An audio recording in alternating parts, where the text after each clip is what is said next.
Welcome to TradeTheMBI.com. This is John. This report is for the 24th.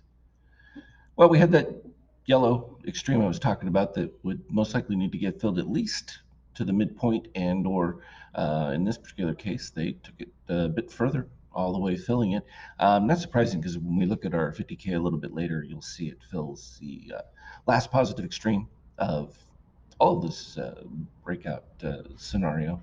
And it didn't take much of a little bit of news to really create what we were talking about here. The Nasdaq had been the superior runner on all of this, with the magenta MBI really strong above that 33, and this move really catapulted it down lower. Obviously, we're getting a slight continuation of that.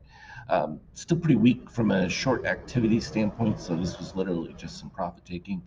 Um, you need to get that it's starting to get into the range. It's 6 on a daily. Usually you need about 9 intraday, but getting closer. We've got a flattening of that shakeout gold here, but you're also starting to see now the rise of the additional. So it's just a question of, is this just a slight pause to regroup and push back up? So far, that's what it looks like. Now, the NASDAQ has not filled completely its positive extreme from here.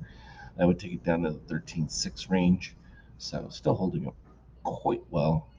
That caused a little flight back into Treasury, not a whole lot, but we're consistent right about what my expectation was. So that's not surprising from that standpoint. The oil rise, that becomes problematic now over that 50% marker, because it gets closer to anything over 80, I think, puts more stress on the ability for things to continue at a reasonable, economic growth point.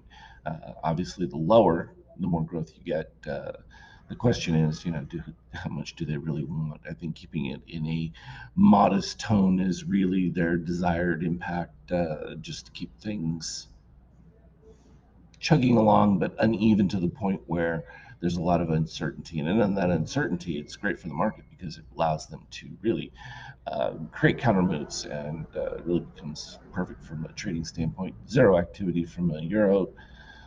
That zone is dead. They did what they needed to do, which was get it out of the danger zone, which was that sub one level, because it really put pressure on whether or not the uh, EU banking system would survive it. Because if the confidence is broken, that really creates a snowball effect. And it looks like, for the most part, at least in the near term, the banking crisis, so to speak, has diminished somewhat.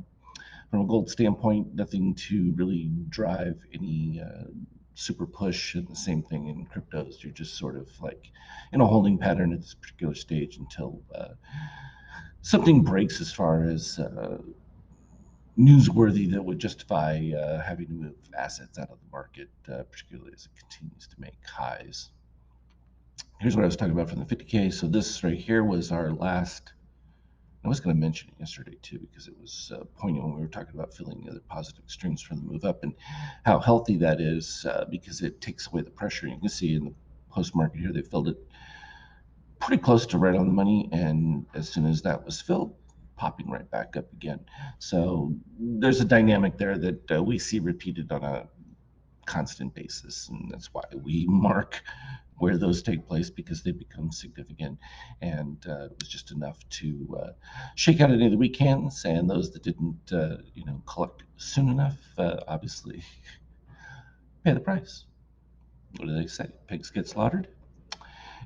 And from a 5 minute chart, it was clean. They pushed it up, all on positive extremes right there, filled them right back in as the early hours make it easy for them to drive things. But then once things got started, of course, they claim it was all about the debt ceiling and that various activity.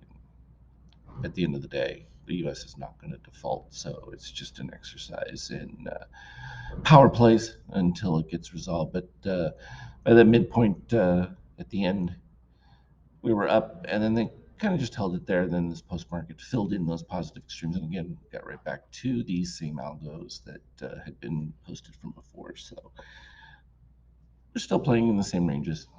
not a whole lot's changed from that standpoint. But the ranges are beautiful and provide some really solid move runs. So we just continue to play what the signals provide and make it easy as we plug through and get ready for summer.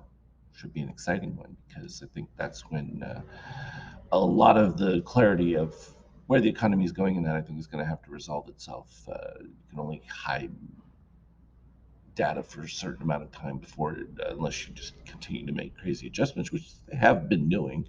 Um, we'll see if they're able to sustain that.